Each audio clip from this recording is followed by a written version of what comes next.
나는 행복한 사람입니다 라는 제목으로 함께 말씀 나누기 원합니다. 말씀 나누기 전에 먼저 앞뒤 좌우로 한번 인사하겠습니다. 당신은 행복한 사람입니다. 이렇게 한번 인사할게요. 네, 당신은 행복한 사람입니다.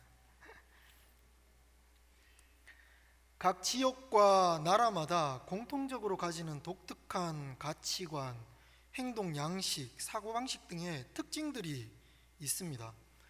이게 지역이면 지역적 특성이라 그러고요, 국가 단위면 국민성, 민족성이라는 말로 표현을 합니다. 우리나라를 대표하는 국민성은 어떤 게 있을까요? 타인의 물건에 손을 대지 않는 그런 정직성을 우리 대한민국의 대표적인 국민성이라고 말합니다. 외국 사람들이 한국에 와서 제일 놀라는 것이 카페에 가서 노트북이나 핸드폰을 테이블 위에 올려두고 화장실에 가는 거래요. 외국 사람들은 깜짝 놀란답니다. 그거 올려두고 가면 바로 분실되는 거예요. 그래서 걱정하면서 테이블에 왜 노트북과 핸드폰을 놔두고 갑니까? 말하면 우린 그냥 씩 웃죠. 웃으면서 그냥 화장실을 편한 마음으로 다녀옵니다. 누구 하나 그 물건에 손대는 사람이 없습니다. 이런 정직성이 한국의 민족성이라 말할 수 있을 것입니다. 또 다른 우리 한국의 대표적인 민족성, 또 정서로는 한을 꼽을 수 있을 거예요. 끊임없는 외세의 침입을 받다 보니까, 그리고 눈앞에서 처자식이 잡혀가고 죽는 것을 목격하면서 지속적으로 고통에 노출이 된 겁니다. 한많은 이 세상, 이런 노래의 가사처럼 이 한이라는 것이 대한민국의 대표적인 정서로 자리를 잡았고, 특별히 우리는 일본의 침입을 많이 받았기 때문에 일본에 대한 한이 아주 많습니다. 그래서 한국과 일본과의 관계를 이 개그의 소재로 쓰기도 합니다. 이런 이야기가 있습니다. 프랑스인, 미국인, 일본인, 한국인, 기타 여러 나라 사람이 모여서 비행기를 타고 하와이로 가는 거예요. 근데 가다가 갑자기 비행기가 덜컥 하더니 추락하기 시작합니다. 사람들은 절망하면서 막 울부짖는 거예요. 그때 기장이 이 방송으로 급하게 방송을 때립니다. 추락을 막기 위해서는 모든 물건을 밖으로 버리십시오. 가지고 있는 물건을 다 비행기 밖으로 버린 거예요. 무게를 좀 줄이니까 추락 속도가 좀 줄어들었습니다. 그때 기장은 한 성인 3명 분량의 몸무게만 더 줄이면 모두가 살 수 있습니다. 이렇게 말했어요. 그랬더니 프랑스인이 이 문화와 예술의 나라 아닙니까? 죽음도 예술이다 이러면서 프랑스인이 뛰어내렸어요. 사람들이 박수를 쳤습니다. 그걸 보더니 미국인이 째를 보더니 미국은 세계 최강의 국가다 이러면서 뛰어내렸어요. 사람들이 보고 박수를 쳤습니다. 마지막 한 사람은 누가 뛰어내릴까? 이럴 때 또 한국인이 빠지지 않잖아요. 자랑스럽게 한국인이 일어나더니만 대한민국 만세 만세 만세 이러더니 옆에 있는 일본인을 밀어버렸대요. 이게 한국이 가지고 있는 아주 무서운 한을 드러내는 그런 예화 아닙니까? 우리나라는 축구, 야구, 다른 민족에게는, 다른 나라에게는 져도 되지만 일본인에게는 질 수 없습니다. 역사적으로 뼈에 사무칠 만한 경험들을 하게 되면 그 정서가 학습이 되고, 그 학습된 정서가 자녀 대대손손 물려지면서 그것이 하나의 국민적 정서, 국민성을 형성하게 된다는 거예요. 그래서 우리나라는 한이 많지만 또 한 때문에 위기를 극복하는 과정 속에서 국민적인, 위기에 강한 국민적 저력을 가지게 되는 국민성을 가지게 된 이유이기도 합니다. 각 나라마다 고유한 국민성이 있듯이 우리는 하나님 나라의 거룩한 시민이자 국민입니다. 하나님 나라의 국민인 그리스도인들이 가지는 이 국민성은 어떤 것이 있을까요? 오늘의 본문의 말씀을 통해서 몇 가지만 살펴보기를 원합니다. 첫 번째, 하나님 나라의 국민성은 하나님께 절대 의존하는 그런 특성을 가지고 있습니다. 오늘의 본문 1절에 하나님이여 나를 지켜주소서 내가 주께 피하나이다. 믿는 이들은 힘든 일이 있을 때 나를 지켜주실 분이 하나님이심을 알고 하나님의 우상 아래 피합니다. 하나님께 절대 의존하는 것이죠. 이게 하나님 나라의 국민들이 가지는 국민성입니다. 좋은 일이 있어도 하나님께 가고요, 안 좋은 일이 있어도 하나님께 쫓아갑니다. 내 마음, 내 생각, 내 행동보다 하나님의 마음, 하나님의 생각, 하나님의 행동에 더 관심이 많이 두는 것이 하나님의 백성들의 특징이라는 것이죠. 그런 의미에서 우리는 네 가지 하나님께 절대적으로 의존되어 있습니다. 저는 틈만 나면 이 얘기를 하거든요. 머릿속에 새겨지도록 우리 청년들에게도 아주 주기적으로 이야기합니다. 첫 번째는 우리의 생명이 하나님께 절대 의존되어 있습니다. 성경이 말하는 죄의 핵심은 무엇입니까? 인간들이 지 잘난 맛에 사는 거예요. 이게 성경이 말하는 죄의 핵심입니다. 잘 되면 다 내 덕인 거예요. 잘못되면 남 탓, 환경 탓, 하나님 탓합니다. 가문이 좋은 거, 외모가 잘난 거, 돈이 많은 거, 하나님과 상관없이 내가 잘나서라고 생각하는 거, 이게 죄의 핵심입니다. 그러나 하나님을 믿는 사람은 생명과 직결된 모든 것, 하나님께로부터 왔다는 것을 인정합니다. 여러분 곰곰이 한번 생각해 보시면요, 우리의 생명과 직결된 모든 것은 공짜로 거저 얻었습니다. 공기, 물, 산, 바다, 바람, 햇빛, 밤에 뜨는 달, 이 모든 것은 우리가 돈 주고 받지 않잖아요. 생명과 직결된 모든 것은 거저 얻은 것입니다. 우리가 우리의 힘으로 사는 것 같지만 하나님께서 공기를 앗아가시면 우리는 5분도 살 수 없는 존재라는 거예요. 모든 것이 하나님의 은혜로 우리는 살아가는 생명을 빚진 존재로 이 땅에 부름을 받았습니다. 그래서 우리는 생명이 하나님께 절대적으로 의존되어 있습니다. 두 번째, 우리의 지혜가 하나님께 절대적으로 의존되어 있습니다. 성경에서는 지혜를 하나님의 본질과 연결해서 설명합니다. 지혜 있는 자는 하나님을 알고요, 지혜가 없는 자는 하나님이 없다 합니다. 우리가 아무리 똑똑해도 벽 뒤에 무엇이 있는지 모릅니다. 내일 무슨 일이 일어날지 몰라요. 길 가다가 간판 떨어져서 간판 맞고 생을 마감하는 것이 우리의 인생입니다. 어제처럼 오늘 사는 것도 아니고요, 오늘처럼 내일 살 수 있는 것도 아닙니다. 그래서 성경은 이렇게 말하죠. 창고에 보물을 쌓아두고 기뻐하지 말라. 오늘 밤 하나님이 네 생명을 거두어 가시면 그 많은 재물이 무슨 소용이 있는가?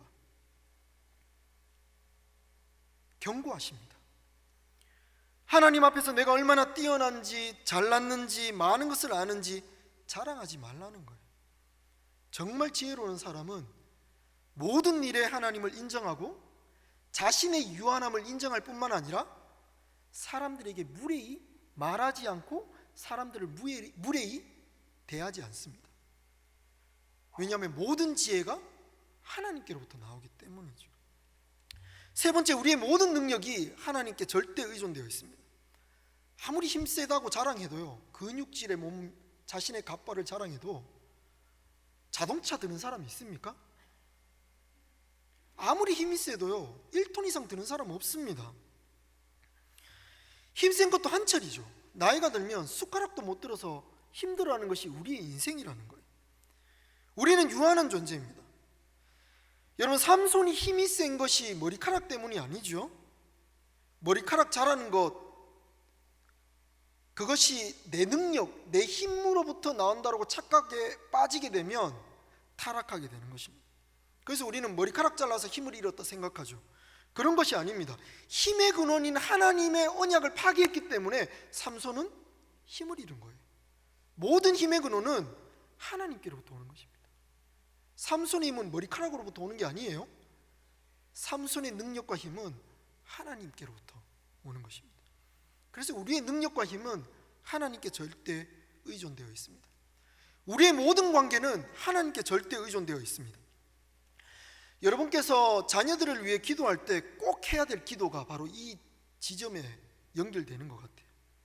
하나님께 우리 자녀들을 위해 기도할 때 우리 자녀들이 좋은 스승 만나도록, 좋은 친구 사귀도록, 좋은 배우자와 인연이 맺어지도록 기도 많이 하셔야 합니다.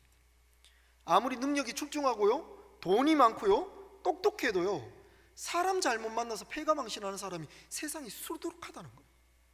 사람을 잘 볼 수 있는 안목, 사람과 좋은 인연을 맺을 수 있는 그 모든 인연은 하나님께로부터 오는 것입니다. 그래서 우리의 모든 관계는 하나님께 절대 의존되어 있습니다. 우리는 우리가 아침에 일어나서 숨 쉬고 내 힘으로 일 나가고 내 지혜로 일 처리하고 내 생명으로 돈을 번다라고 착각할 때가 참 많죠. 잊어버립니다. 그래서 그냥 살아가는 거예요. 살아지는 대로 살아가는 겁니다.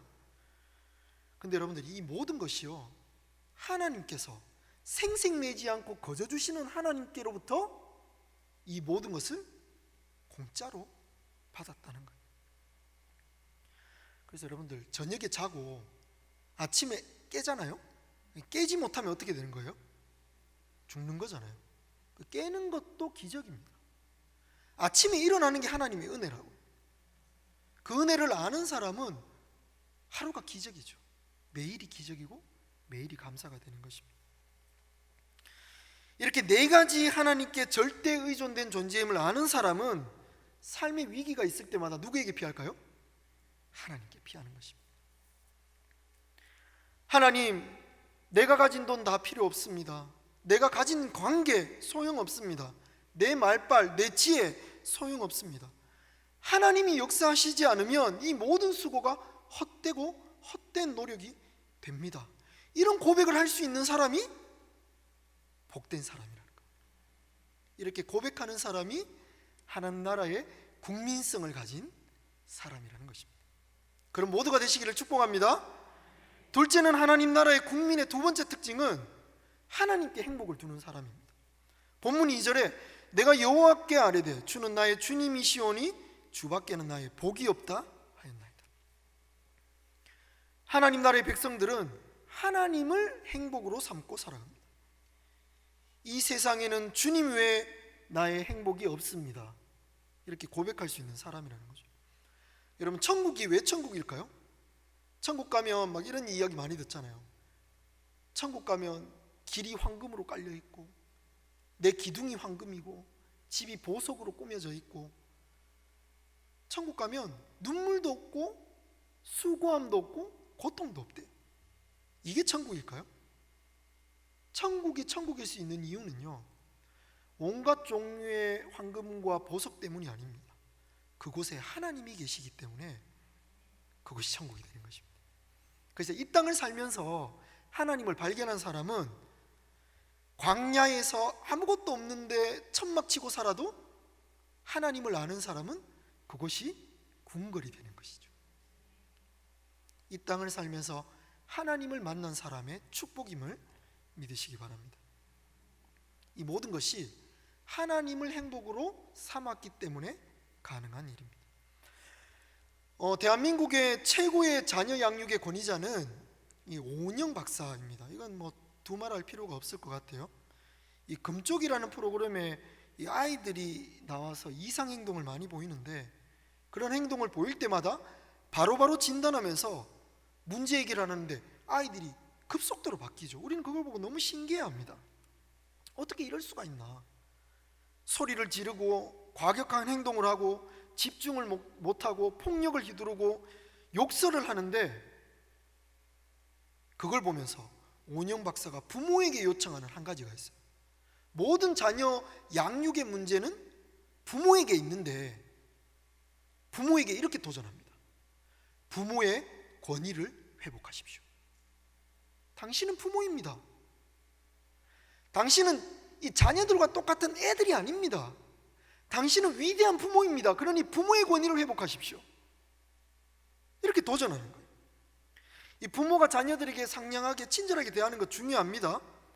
그러나 안 되는 것과 되는 것을 명확하게 구분해서 알려주라는 거예요. 그게 부모가 가지는 권위라는 겁니다. 때를 써도 안 되는 것이 있다는 것을 미리 가르치는 것, 그러므로 부모의 권위를 세워가는 것. 그리고 이런 부모의 권위를 아는 아이들은요, 자라면서 아주 행복하게 자라요. 왜냐하면 권위를 이미 맛봤기 때문에, 가정에서의 권위를 맛봤기 때문에 사회에 나가면요, 사회의 권위를 인정해요. 스승을 인정하고요, 친구를 존중하고요, 사회가 세운 법과 질서를 존중하게 되는 겁니다. 그래서 이 권위를 세우는 문제가 교육에서는 가장 중요한 거예요. 자녀 교육에서 가장 중요한 건 뭐라고요? 권위를 세우는 겁니다. 그래서 기독교 교육에서 가장 중요한 거는 하나님의 권위를 세우는 거예요. 여호와를 경외하는 법을 가르쳐 주는 것. 하나님이 보이는 곳뿐만 아니라 보이지 않는 곳에서 지켜보신다는 것을 자녀에게 알려주는 것이 기독교 교육의 최고봉이라는 거예요. 휴스턴 경찰국에서 발표한 자녀를 타락시키는 10가지 방법을 발표했습니다. 제가 10가지를 차근히 읽어드릴게요. 첫 번째입니다. 아주 어려서부터 아이가 가지고 싶은 하는 것은 무엇이든지 주어라. 그 아이는 온 세상 모든 것이 다 자기 것이 될 수 있다고 오해하면서 자랄 것이다. 두 번째, 아이가 나쁜 말을 할 때 그냥 웃어 넘겨라. 그러면 자기가 재치 있는 줄 알고 더욱 악한 말을 하게 될 것이다. 세 번째, 아무런 영적인 훈련과 교육도 하지 말고 크면 자기가 알아서 할 것이라고 내버려 두어라. 네 번째, 잘못된 품행을 책망하지 말고 그냥 두어라. 이 다음에 자동차도 훔치고 체포된 후에 사회에서 책망받게 될 것이다. 다섯 번째, 아이가 치우지 않은 침대, 옷, 신발 등을 모두 정돈해 주어라. 그러면 자기 책임을 다른 사람에게 미루어 버리는 사람이 될 것이다. 여섯 번째, 어떤 TV 프로그램, 서적, 그림이든 마음대로 읽고 보게 내버려 놓아둬라. 그 마음은 쓰레기통이 될 것이다. 아이들 앞에서 부모나 가족들이 자주 싸워라. 이 다음에 가정이 깨어져도 눈 하나 깜짝하지 않을 것이다. 여덟 번째, 용돈을 달라는 대로 얼마든지 주어라. 살아가는 태도에서 썩는 길을 쉽게 터득할 것이다. 아홉 번째, 먹고 싶은 것은 다 먹이고 마시고 싶은 것은 다 마시게 하고 좋아하는 것은 다 해주어라. 어떠한 거절이라도 한 번만 받으면 곧 낭패에 빠지게 될 것이다. 아이가 이웃, 선생님, 경찰들과 대립되는 마음일 때에 언제나 아이의 편이 되어주어라. 건전한 사회가 곧 그 아이의 적이 될 것이다. 이렇게 하면요, 아이들이 망가진대요. 이것만 지키면. 그럼 우리는 어떻게 하면 돼요? 이거 반대로 하면 되잖아요. 자녀들에게 자유를 주는 것 중요합니다. 그러나 그 자유를 선용할 수 있도록 돕는 것이 훨씬 더 중요합니다. 그래서 할 수 있는 것 가르치지만 할 수 없는 것도 가르치는 것, 그것이 우리가 해야 될 이 부모 세대의 역할이라고 생각됩니다. 되는 것과 안 되는 것의 경계를 명확하게 할 때 부모의 권위가 살아납니다. 내가 엄마인데, 내가 아빠인데, 이 나이로 찍어 누르는 것은 권위가 아니라 권위주의입니다. 이 권위와 권위주의를 착각하면 안 됩니다. 여기서 말하는 권위는 삶의 모본이 됨으로 나타나는 삶의 권위인 거예요. 말의 권위인 겁니다. 삶을 지키고 지키는 가운데서 한마디를 할 때 그 말이 능력이 있는 거죠. 근데 우리는 100마디를 하는데 삶이 안 되기 때문에 그 말을 어떻게 듣습니까? 잔소리로 들을 경우가 많다는 거예요. 그래서 혹자는 이런 말을 합니다. 나이는 노력 없이 먹는 거니까 나이로 생색내거나 나이가 권력이라고 착각하지 마십시오. 이렇게 말합니다. 참 무서운 말이에요. 저는 이제 이 말이 참 저에게 뼈아프게 다가오더라고요. 부모의 권위는 소리를 지르고 야단치고 폭력을 행사한다고 생기는 것이 아닙니다. 약속을 했으면 반드시 지키고 부모가 말한 대로 사는 거예요. 그리고 사는 대로 말하는 겁니다. 이렇게 부모의 권위를 인정하는 자녀로 자라나면 이 아이는 어딜 가서든지 잘 살게 될 것입니다. 어딜 가든지 행복할 거예요. 왜냐하면 어딜 가든지 부모를 존경하고 어른을 인정하고 친구들을 존중하면서 살 거기 때문에 그렇습니다. 성경이 말하는 인간의 행복은 어디로부터 오는 것입니까? 오늘의 이야기와 빗대어 말하자면 하나님의 권위를 인정할 때 오는 것입니다. 하나님의 권위를 인정하는 사람은 환경과 상관없이 행복한 삶을 살게 됩니다. 환경이 좋으면 하나님께 감사하고 환경이 안 좋으면 하나님의 뜻을 물으면서 인생의 위기를 극복하면서 가기 때문에 그 사람은 좋으나 안 좋으나 하나님 안에서 행복한 인생을 살 수 있다는 것입니다. 그래서 내 행복이 노제 대책도 아니고 돈도 아니고 사람도 아니고 심지어 자녀도 아니고 오직 하나님임을 깨닫는 것, 그것이 우리에게 주어진 가장 큰 행복이라는 것입니다.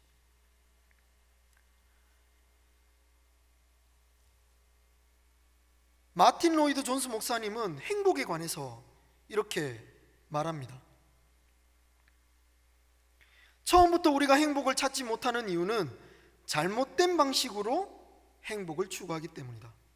대부분의 사람들은 난 행복을 찾을 거야 하고 먼저 행복을 찾아 나섭니다. 잠시 기다려 보십시오. 행복에 이르는 방식을 찾지 않고 찾아 나서면 길을 잃어버릴 수 있습니다. 그러니 먼저 길을 알아야 합니다. 행복에 이르는 길을 찾아내야 합니다. 그리고 그 길을 걸어가야 합니다. 여러분, 이 행복 안내서가 어디에 적혀 있습니까? 성경에 적혀 있다는 거예요. 근데 세상 사람들은 이 행복의 안내서를 배우지 못한 채 먼저 행복을 찾아 나서요. 그래서 세상 사람들은 불행을 자초합니다. 오늘 시편 16장 4절입니다. 다른 신에게 예물을 드리는 자는 괴로움이 더할 것이라. 나는 그들이 드리는 피의 전제를 드리지 아니하며 내 입술로 그 이름도 부르지 아니하리로다. 세상 사람들은 하나님이 있는지 모르기 때문에, 하나님을 인정하지 않기 때문에 다른 것을 우상으로 섬긴다는 거예요. 돈이 나에게 행복을 줄 거라고 생각하고 돈의 신을 섬깁니다. 돈에게 정성을 다해요. 근데 그 마음은 늘 괴롭습니다. 왜 그런지 아세요? 돈의 신은 만족을 모르기 때문에 그렇습니다. 내 수중에 1,000만 원 있으면 행복하겠다면 1,000만 원이 생기면 행복합니까? 1,000만 원이 생기면요, 희한하게 내 옆에 있는 5천만 원 가진 사람이 눈에 띄어요. 그럼 또 5천만 원이었구나, 불행해집니다. 5천만 원 가지면 행복합니까? 희한하게 5천만 원 때문에 감사하기보다는 옆에 있는 1억 가진 사람 때문에 또 불행해지더라고요. 가수 장기하가 얼마 전에 신곡을 발표했습니다. 이 곡 제목이 재밌어요. 부럽지가 않아 라는 노래입니다. 제가 가사를 잠깐 읽어드릴게요. 야, 제가 말하는 이 가사 제목, 가사 내용이에요. 네, 제가 여러분들에게 말하는 거 아닙니다. 야, 너네 자랑하고 싶은 거 있으면 얼마든지 해. 난 괜찮아. 왜냐하면 나는 부럽지가 않아. 난 잘 모르겠지만 한번 우리가 이렇게 머리를 맞대고 생각을 해보자고. 너에게 10만 원이 있고 나에게 100만 원이 있어. 그러면 상당히 너는 내가 부럽겠지, 짜증나겠지. 근데 입장을 한번 바꿔서 우리가 생각을 해보자고. 나는 과연 네 덕분에 행복할까? 내가 더 많이 가져서 만족할까? 아니지. 세상에는 1,000만 원을 가진 놈도 있어. 난 그 놈을 부러워하는 거야. 짜증나는 거지. 그래서 세상에는 영원한 행복이 없다는 거예요. 계속해서 비교되고 계속해서 절망하는 것입니다. 계속 무언가를 부러워하다 보면 내 안에 있는 하나님의 행복을 잃어버릴 수 있다는 거예요. 이 권력의 신, 인기의 신, 명예의 우상도 마찬가지입니다. 내 자존심의 우상을 섬기는 사람도 마찬가지예요. 계속해서 내 자존심을 섬기고 나를 섬기면요, 행복할 것 같죠? 나는 행복의 주체가 될 수 없습니다. 오직 모든 이 땅의 행복은 하나님께로부터 오는 거예요. 내 자존심을 섬기면요, 내 자존심 때문에 나 스스로가 상처를 받게 되는 것입니다. 교회에 일을 하다 보면 간혹 얼굴을 붉힐 일들이 생깁니다.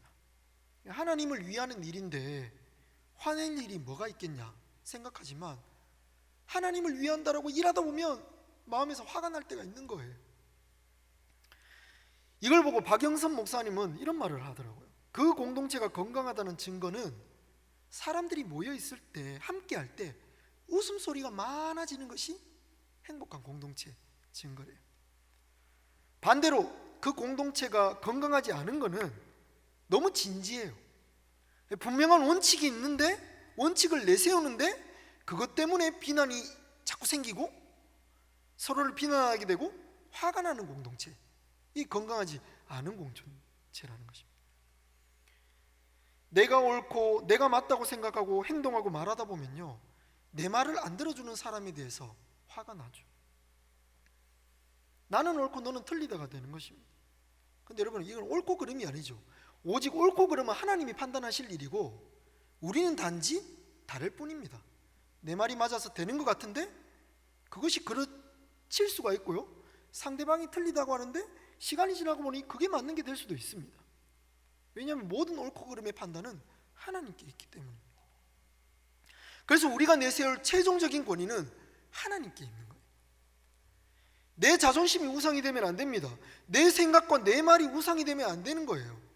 우리가 섬길 분은 오직 하나님밖에 없습니다. 모든 행복은 하나님께 있다는 거예요. 만약 자신의 지혜를 섬기고 자신의 능력과 돈과 건강과 권력과 인기를 섬기기 시작하면 우리는 우리의 인생 안에서 괴로움을 당하게 될 것입니다.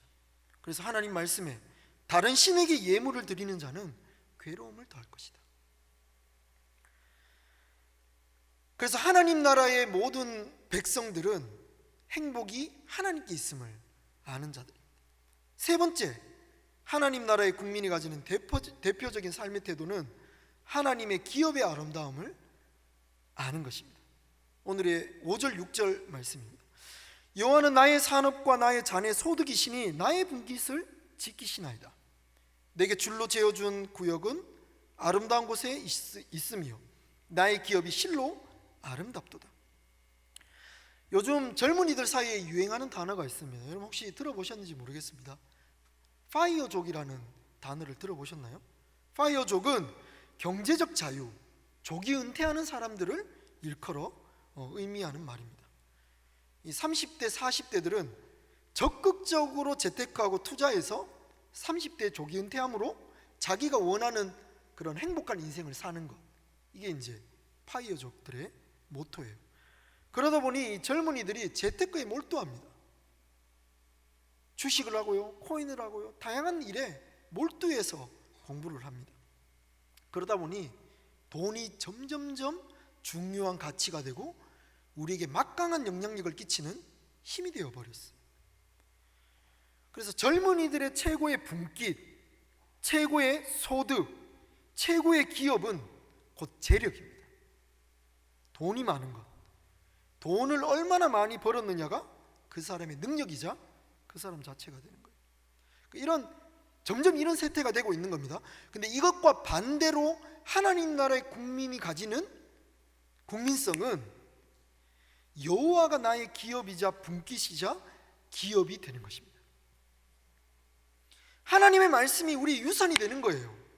하나님의 복음이 우리의 기업이 되고 하나님의 능력이 우리의 분깃이 되는 것을 아는 것입니다. 여러분, 점점 젊은 세대와 장년 세대의 거리가 점점 커집니다. 젊은 세대들은 말이 안 통해 꼰대라고 일컬으면서 장년층, 노년층을 배척하고, 장년, 노년층은 요즘 젊은 것들은 우리 때를 몰라 청년들을 배척합니다. 약수에 와서 참 감사한 것은 약수교회는 이 젊은이들을 위해서 굉장히 사랑해주고 세워주는 교회임을 제가 와서 많이 느끼게 됩니다. 이 정도로 다음 세대를 생각하는 교회 흔치 않습니다. 우리가 더욱 미래 세대와 소통하려면요, 이 시대 정신을 잘 알아야 할 것입니다. 지금 젊은이들은요, MZ세대들은 특별히 다양성을 인정하고요, 의미와 재미를 찾고요, 환경과 연관된 공익적인 일에 아주 헌신합니다. 얘들은 아직 먹고 사는 문제의 무서움을 몰라서 이런 것들에 몰두하지 라고 생각하면 이미 거리가 생기는 거예요. 왜냐하면 그 아이들은 이미 이런 세대 속에 태어나서 이걸 배우고 이걸 먹고 이걸 통해 자라거든요. 그래서 우리가 가지고 있는 복음이 이 시대에 맞는 옷을 입으려면 이 미래 세대, 이 젊은 세대에게 맞는 옷을 입어야 하는 것입니다. 그러려면 어떻게 돼야 될까요? 이 미래 세대에게 매력적인 공동체가 되어야 할 것입니다. 이 알렌 크레이드가 쓴 복음의 회심이라는 책에 보면 이 초대교회가 전방위적인 핍박을 받으면서도 매년 40%씩 질적으로 양적으로 부흥했대요. 왜 그런가 분석을 한 글이 있습니다. 그 분석을 한 글을 봤더니요, 초대교회가 기하급수적으로 성장한 것은 예배에 있지 않더라고요. 예배는 아주 폐쇄적이거든요. 예배에 있지 않았습니다. 그분이 분석하기를 이렇게 말해요. 하나님을 믿는 사람들의 삶이 아주 매력적이었다. 그들은 약자를 보호하고 노인들에게 선대하고 그 당시에 천대받았던 여성들과 어린아이들과 노예들을 사랑으로 돌봤다. 사람들을 만나면 상냥하게 웃었으며 힘든 일이 있으면 손발을 걷어붙이고 그들을 도왔으며 무료로 모든 장례 절차를 대신해줬다. 그 당시에는 이 먹고 사는 것도 힘들었잖아요. 그러니까 이 죽음이 아주 비참했던 거예요. 누가 죽잖아요. 먹고 사는 사람도 하루에 한 끼를 못 먹어요. 그러면 사람이 죽으면요, 그냥 정말로 들에다가 가서 바위만 올려 먹는 거예요. 그럼 들짐승의 밥이 될 수도 있고요, 그냥 그렇게 썩어가는 것입니다. 근데 이 초대교회는 사람이 죽으면요, 그 사람을 모셔다가 함께 예배드리고 그 가족들의 눈물을 씻어주고 함께 울어주고, 그 공동체가 가지는 그 당시의 사회와 다른 매력, 그 매력이 이 복음을 복음답게 만들었다는 것입니다. 우리는 십자가 복음 모르는 사람 없잖아요. 여기에 하나님 예수님의 사랑 모르는 사람 없잖아요. 문제는 이 복음이 세상과 어떻게 연결되느냐예요. 그러면 우리의 시대는 우리에 맞는 옷이 있고요, 지금의 시대는 젊은 아이들에게 맞는 옷을 입혀줘요. 복음이 정말 매력적이구나, 이 땅의 교회가 정말 매력적이구나, 이걸 깨달을 수 있도록 만들어주는 노력, 그것이 우리에게 있는 선교적인 모습이 될 것입니다. 현재 우리는 약수꿈터 교육관을 준비 중에 있습니다. 이 약수꿈터는 어떤 공간이 될까요? 먼저 우리 교인들의 필요가 있습니다. 주일학교 아이들이 예배드릴 공간이 없어요. 코로나 터지면서 더 없어졌습니다. 지금까지는 어떻게든 버텨왔습니다. 근데 제가 이제 와서 학부모님들 이야기를 듣고 교사들에게 많은 얘기를 들어요. 우리 약수교회 너무 멋있잖아요. 외관 너무 좋아요. 근데 이렇게 교회를 보면서 교회 참 예쁘다 좋다 해서 애기들을 데리고 왔는데, 애기들이 드리는 예배당은 어디에 있어요? 지하 2층에 있어요. 공기 환기가 잘 안 돼요. 공간도 너무 협소해요. 파티션 붙여가지고 만들어놨어요. 그러니까 그렇게 데려왔다가 아이들의 교육 환경이 안 좋으니까 이 젊은 30, 40대가 교회를 떠나는 거예요. 더 좋은 교육 환경으로 데려갔다. 이걸 이 요즘 젊은 학부모들은 철이 없어라고 생각하면 안 됩니다. 이게 이분들의 시대 정신이에요. 이분들이 입고 있는 옷입니다. 그럼 우리는 이 30, 40대가 아이들을 데려왔을 때 편안한 교회가 되어야 되잖아요. 그걸 위해서 지금 3, 40년을 준비하려고 교육관을 세우는 거예요. 지금 코로나 시기에 너무 힘든 거 합니다. 그러나 우리의 행복은, 죄송한 말씀이지만 우리 약수교의 미래는 우리 장년층에 있지 않습니다. 여러분, 이 말을 오해하시면 안 돼요. 우리의 행복은 우리에게 있지 않습니다. 여러분, 이런 게 있잖아요. 우리 부모님들이 돈도 잘 벌어요, 건강해요, 사회에 나가면 친구도 많아요. 근데 자식이 아파요. 그럼 여러분 행복하십니까? 어느 부모가 행복하다 말할 수 있습니까? 자식이 아픈데요. 내가 가지고 있는 건 모든 것 풍요해도요, 우리 자식이 행복하지 않으면 내가 행복하지 않은 거예요. 그래서 약수교의 진정한 행복은요, 하나님께 두지만 하나님의 시선이 어디를 가 있는지를 봐야 합니다. 어디를 가 있습니까? 약수교의 지난 50년, 60년 너무 행복했습니다. 근데 앞으로 50년이 중요한 거예요.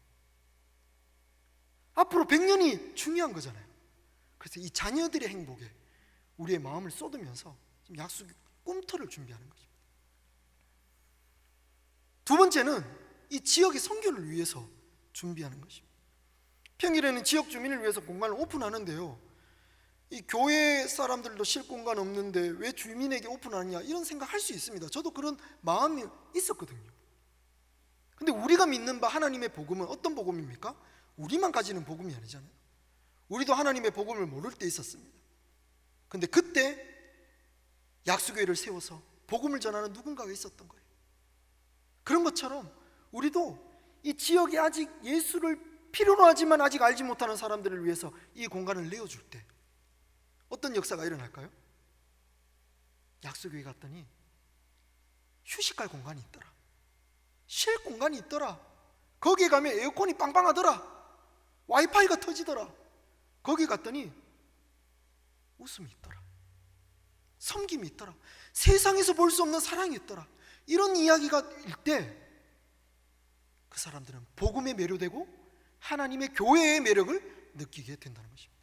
그래서 복음을 직접적으로 전하는 이 직접 선교도 중요한데, 이렇게 간접적인 선교, 사랑을 전하는 간접적인 복음 전도가 우리에게 요구된다는 것입니다.